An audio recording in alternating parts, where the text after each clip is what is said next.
All right, everybody, hello and welcome to our final Zone 33 and 34 and more Zoom call for this Rotary year.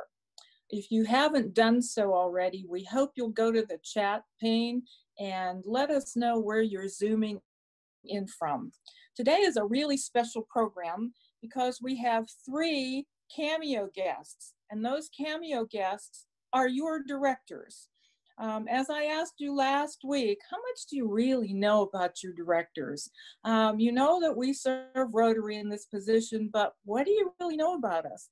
So each of us are going to take an opportunity today to share more with you, a little bit more about our backgrounds, possibly about our passions, possibly about our hobbies or our talents. And so to set the stage and get us going, so that you can learn a little bit more about him, I'm going to ask International Rotary Director and Treasurer David Stovall to start us off. David. Thank you, Director Stephanie. It's great to be with everyone here today. We've got a little opening here for you that's all about my 2 years and Kim Waters' 2 years of serving as your board of directors. Here we go. This man right here is my great-grandfather. He's the first cat herder in our family. Herding cats. Don't let anybody tell you it's easy. Anybody can herd cattle, holding together 10,000 half-wild short. Being a cat herder is probably about the toughest thing I think I've ever done. I got this one this morning, right here. And if you look at his face, it's just ripped to shreds, you know. See the movies, you hear the stories. I'm living a dream. Not everyone can do what we do. I wouldn't do nothing else. It ain't an easy job, but when you bring a herd into town and you ain't lost a one of them, ain't a feeling like in the world.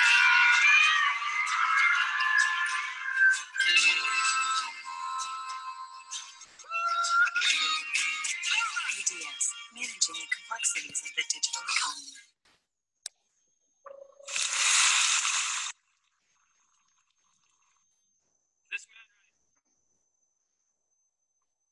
So a couple of years ago, about 3 years ago, when I was a director-elect, I was asked to go up to Chesapeake and speak to the presidents.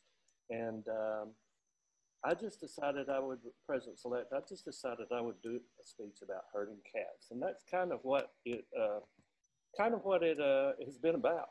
But it's been so much fun. And at the end of the video, you heard one of them say, when you bring the whole herd in and you haven't lost a single one, it's such a rewarding feeling. And it is a rewarding feeling to be coming at the end of my term as your director. And I don't think we've lost a single cat. We've had a few stray, but we have brought them back in the fold.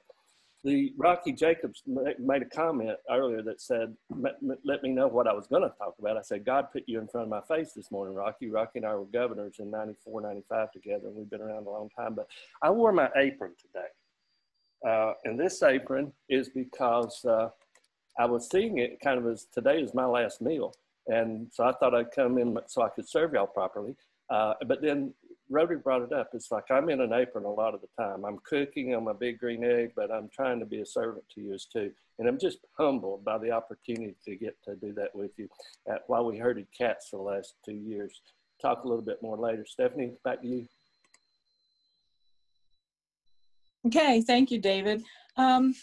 I think a lot of you know that my background is in higher education. You know, every time I'm asked by a Rotary Club or a Rotary District to send my bio, my Rotary bio, I do that. But I always follow up with a question, and the question is, do you want to hear some of the good stuff? Because the Rotary bio is typical Rotary, and you know, we all are involved in lots of Rotary activities, but there are a lot of things about my background that you probably don't know. When I was growing up, I wanted to become a spy. I had lots of different part-time jobs and jobs in college. Among them, I worked in a glass factory. I was a talking reindeer. How's that one for you? I sold dog tags. I was a private tutor. I worked on a scouting team for the Canadian Football League, and I sang in a polka band. So, and that's just a really diverse hodgepodge of different jobs that brought me to your zone as a director. Can you imagine that? So I wanted to share with you right now one of those passions that I have, and that's for singing. I no longer sing in a band, but I do sing in the church choir. So this afternoon, what I'm going to do is teach you the refrain from a popular folk song from Western Pennsylvania. If any of you were at last year's Zone Summit when we were in Atlanta, you heard me sing a part of this song because I used it to introduce where we would have been if we were going to meet in person this November. And we would have been in Pittsburgh, Pennsylvania. Now there's a river that runs through Pittsburgh, and it is called the Monongahela. And this folk song was written in 1947, and it is about a young woman who grows up in Western Pennsylvania, actually born in my hometown. And it's a story about unrequited love and murder and getting off of the conviction. But I'm only going to sing 3 verses. It has 12. But I'm going to teach you the refrain. All right. So David, if you'll put the refrain up, I want to show people what the refrain is. And the folk song is called Monongahela Sal. So the young lady's name is Sal, and she was born in Monessen. Do we have that refrain, David? Oh my gosh, I don't have the refrain. You go ahead and I'll find it, okay? I forgot. Okay, okay.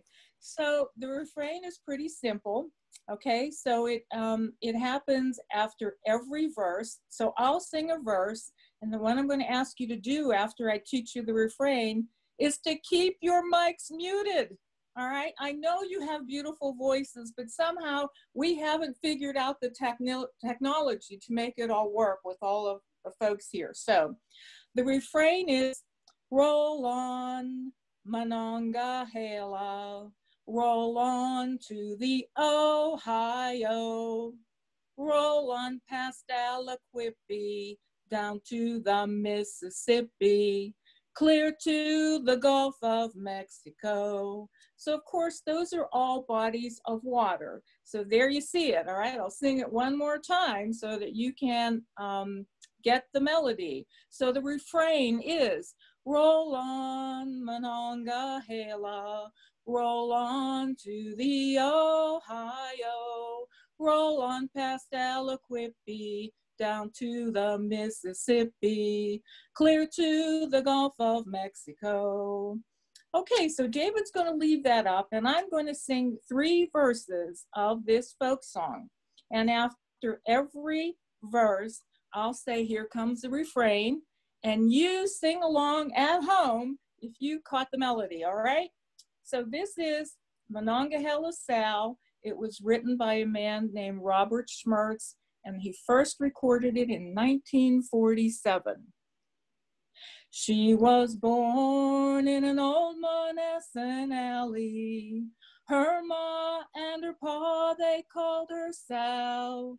She grew up to be the pride of the valley, a typical Monongahela gal. The refrain, roll on, Monongahela, roll on to the Ohio, roll on past Aliquippi, down to the Mississippi, clear to the Gulf of Mexico.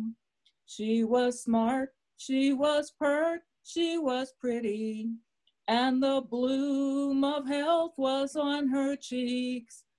But she bought it in Monongahela City, and the druggist swore that it would last for weeks. Refrain, roll on, Monongahela, roll on to the Ohio, roll on past Aliquippi, down to the Mississippi, clear to the Gulf of Mexico. One more verse.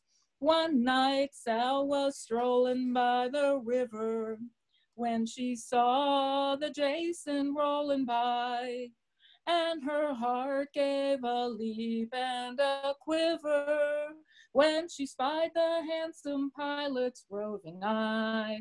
Final refrain, roll on, Monongahela, roll on to the Ohio, roll on past Aliquippi, down to the Mississippi, clear to the Gulf of Mexico. Thanks everybody for joining. It was wonderful. Thanks for singing along. So as I said, that folk song goes on. It has 12 different verses, and you know the refrain changes. And as the story gets darker, so does the refrain. But I'm glad that I was able to share a little bit of that with you. So now I'd like to turn the program over to Director-elect Peter, because Peter has some things to share with you so that you get to know Director-elect Peter a little bit better. Peter, on to you. Well, thank you, Stephanie, and thank you, David. Wow, what a hard act to follow. When I first heard that Stephanie was planning to sing, I said to Margaret, my wife, what can I possibly do? And she suggested that I sing a Maori haka. I come from New Zealand. The native race in New Zealand are the Maoris. Every school child in New Zealand learns a Maori war dance. It's called a haka, which is sung before a game of football or any sporting match against another school. New Zealand, the Maoris sing a haka when they play against any other country. And I practiced and practiced and practiced. And Margaret said, that is appalling. Please don't embarrass me or you or anybody else. So you'll be relieved to hear that I will not be singing, neither will I be dancing. As I listened to the RI convention over the weekend, as I'm sure many of you did, I kept on hearing and thinking about the theme. Rotary connects the world, and next year's theme, Rotary opens opportunities. And as I reflected on these themes, I reflected on my Rotary life. In many ways, my entire life has been a result of opportunities opened up by Rotary. And I want to just share 4 quick opportunities with you to give you a bit of a flavor of who I am and where I come from. In 1973, 47 years ago, I came to America from New Zealand on a Rotary Foundation ambassadorial scholarship to pursue postgraduate studies in law at the University of Virginia. This was the time of Watergate, a very traumatic time in American legal history. I gave a lot of presentations to Rotary clubs. I attended many events. It was a truly transformational year for me. It was the start of what has really become a love affair with Rotary and a love affair with America. At the end of my year, as I sailed by boat out of New York, past the Statue of Liberty and the Verrazano Bridge, I cried all the way into the Atlantic. This was the end of the most amazing year in my life. Got back to New Zealand, never thinking for a moment that I would ever return to America. Joined a law firm, joined Rotary in 1976, got married, got on with my life. And then some 20 years later, got a call from the World Bank. Would I consider moving to Washington? I thought about that for about 10 seconds or even less and said yes.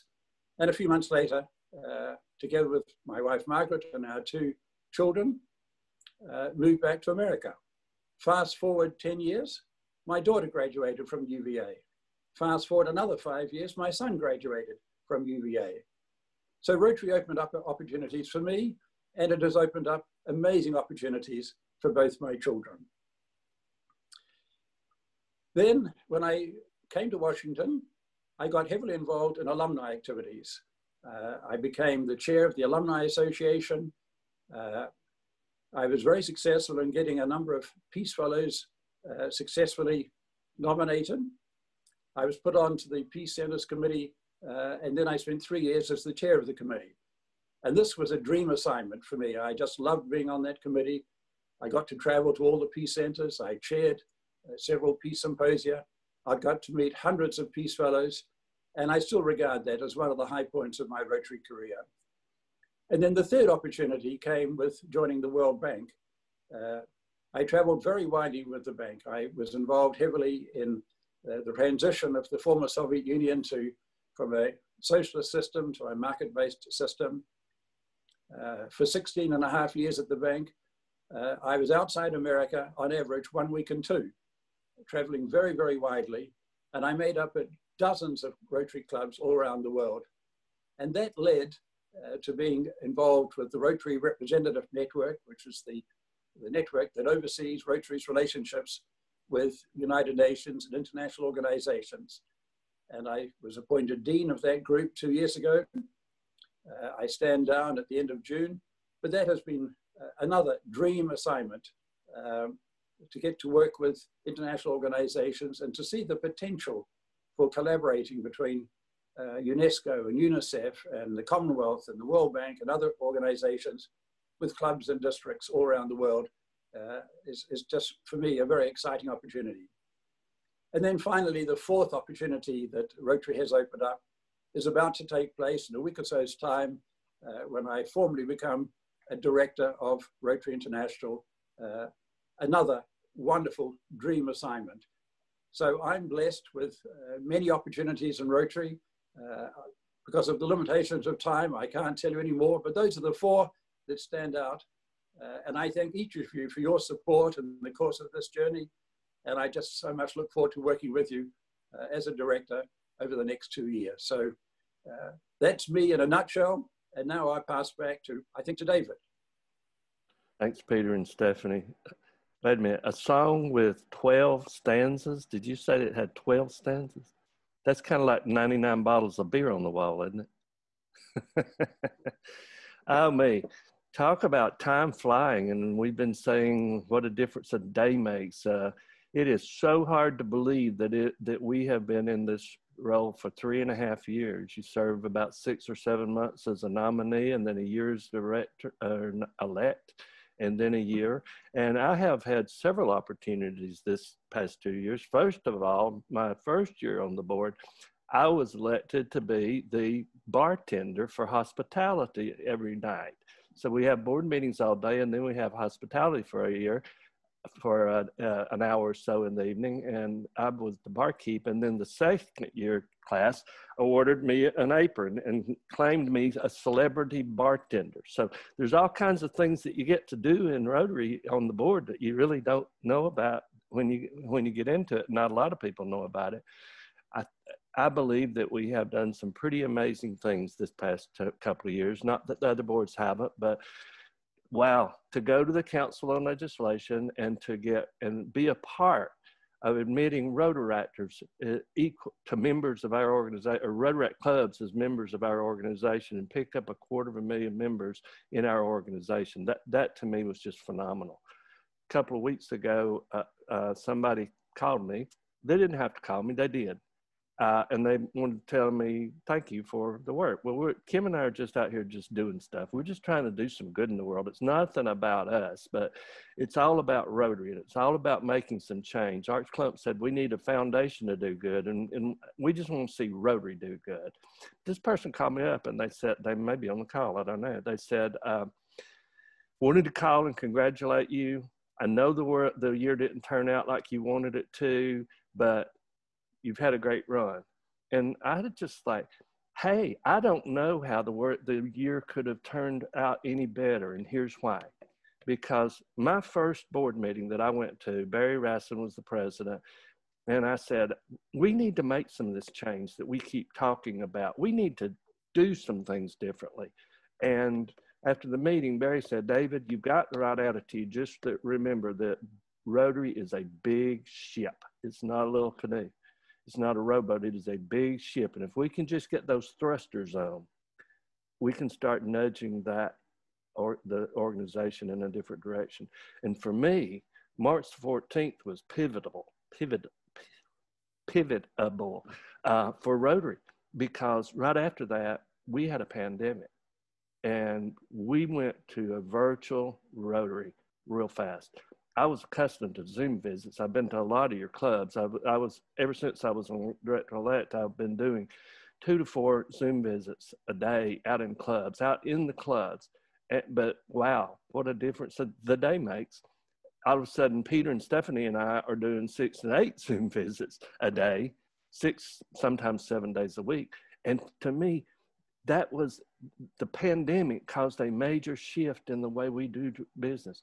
We're holding our tiller firm and we're sailing on through the storm.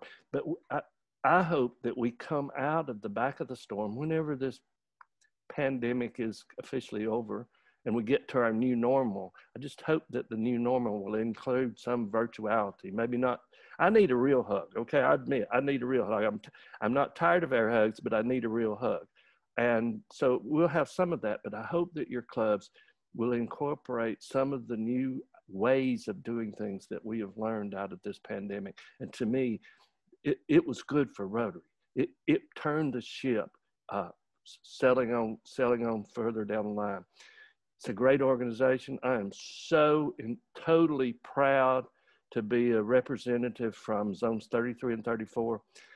I know I'm preaching to the crowd, but as Stephanie and Peter and I get preaching to the choir, not the crowd, but as Peter and I get to go around and see other places and do other places and be other places, it just makes us so incredibly proud. The foundation giving in these 2 zones is always kind of competing with each other, but always at the top of the pack, the top 3 and 4 zones on the planet given to the foundation. When I look around the districts, all of your combined pets that you have, where you're teaming up with other districts, you got statewide pets in several places, and the synergy and the ability and then the one thing that we have in these zones that not many, if any, other zones have, is the annual training that we do when we bring all the club people. And so we're coming down to the 22nd day of June, and I don't think that we have ever passed the gavel at the zone level, but Peter and Stephanie and I talked, and I want to pass the gavel. Now, this may look like something bigger than than a gavel to you all, but it's been my gavel now for 2.5 years. The head's even loose on it from beating it on the table sometimes because I get frustrated. And some of you have seen my frustration, and some of you have had to deal with my frustration. And I hope that everybody still loves me, because Kim Waters and David Stovall love you all so much. But what I'm going to do is symbolically hold this in my left hand where I gavel from, and I'm going to pass this gavel over to Stephanie Urchick.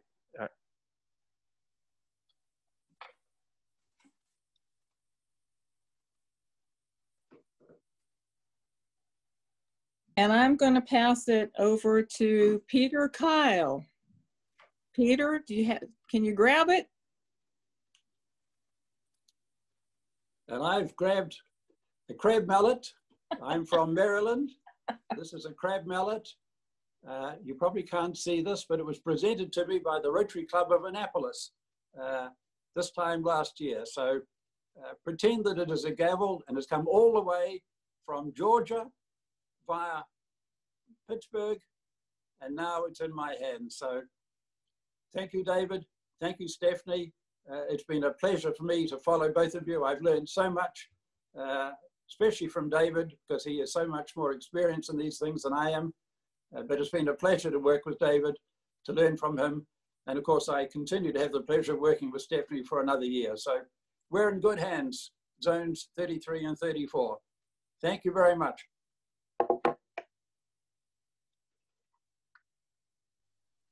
What now, David? What's next on the script? Stephanie.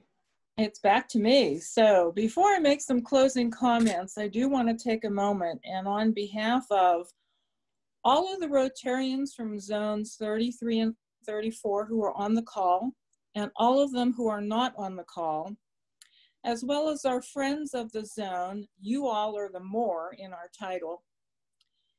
On behalf of you, Peter and I would like to congratulate and thank David Stovall for his years of service to Rotary and to our zones. First as Rotary International Director, and then as Director and Treasurer of our organization. David, it has been a pleasure and a true honor serving with you because we have really rocked it. You are leaving these zones in such good shape. Peter and I have the enviable job of working with the districts in our 2 zones who are absolutely outstanding. And on behalf of all of us, I want you to know that the zones have made, 33 and 34, have made a contribution to the Rotary Foundation in your honor. So everybody, I want you to do something special now. I want you to unmute. Although we can't give him a handshake, we can give David proper applause. So everybody unmute and let's applaud David Stovall.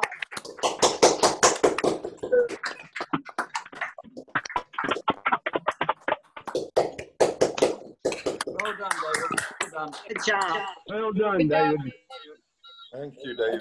Good job. Well done. Thank you, David. Thank you. David. Thank you, David. David. David. Thank you. Well done, David. David. David. Thank you, Good job, David. David. David. Hey, David. Our Thank you, David.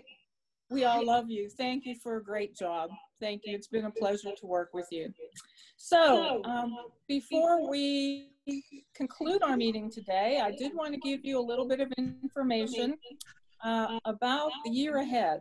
So as Peter and I look forward to Rotary year 2020-2021, there are some things that we want you to know about activity that will happen in zones 33 and 34.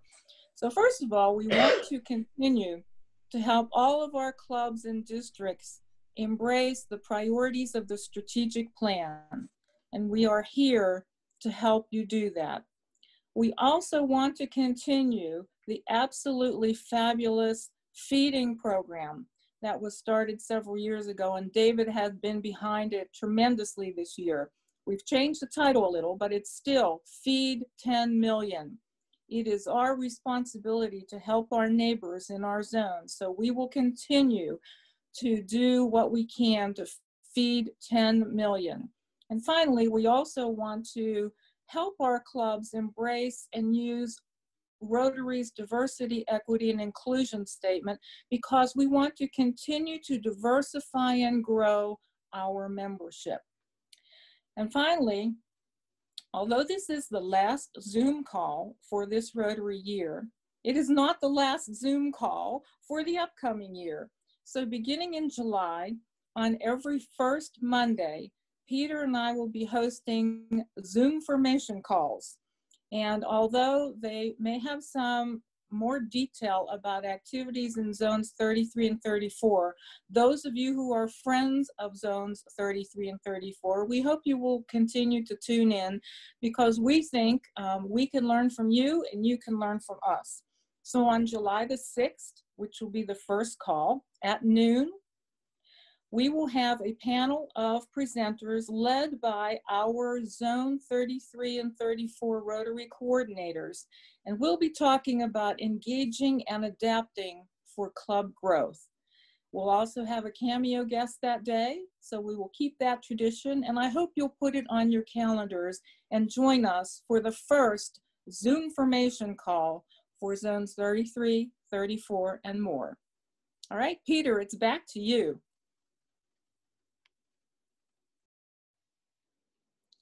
Thanks, Stephanie, and thank you all. That brings us to the end of today's very special occasion. Once again, David, thank you for your service. Thank you for your guidance.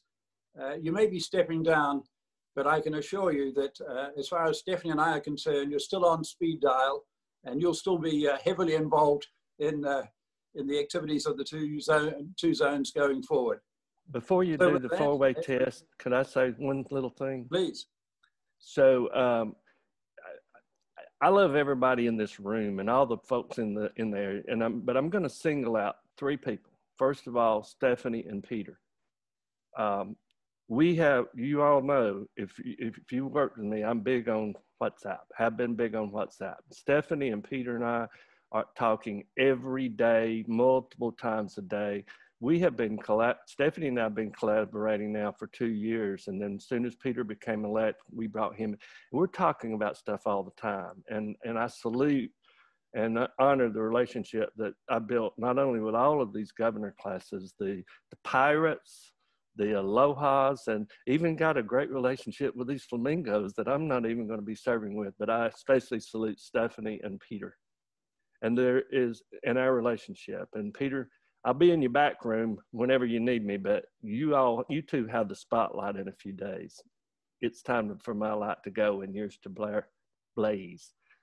But there's one person in the room that I've got to recognize, and I'm going to call her by name. She wore her pearls to the meeting today, and I'm going to call her out for it because this person, as I've said many times in my life for the last bunch of years, that 14 years that we've been together, the woman hangs all of my moons except for one, and that's the God moon. All the rest of them she hangs, and I want to give praise and honor to my wife and my strongest support mechanism, who has served with me the last 2 years on this board of directors. Kim Waters, you rock, girl. Back to you, Peter. Well, I think we all share, David, behind every great man there's a greater woman, as they say, and Kim has been a wonderful friend and a wonderful supporter. And of course, she's a wonderful Rotarian. She's a past district governor, so we are lucky to have had two for the price of one. Stephanie, any other final comments before we move to the four-way test? Nope, not for me. I've said it all for today. Thanks, Peter. So after we've done the four-way test, stick around. There's another little video that I'm not sure we played here or not, but then we'll leave the frame open if anybody wants to chat after that. But stick around for the video. We think you'll get a kick out of it. Back to you, Peter. All right. Well, please mute your computer and join Stephanie, David, and myself as we say, as usual, the four-way test. Of all the things we think, say, and do, is it the truth? Is the truth? It is fair to all concerned. Will Will build goodwill and better friendships. Will it be beneficial to all concerned? Thank you very much. That's all for this week. All. Stay on if you can. Otherwise, we'll see you in early July. See you. This is from me. Thank you. This is from me and Kim and me. Hope you enjoy this little clip.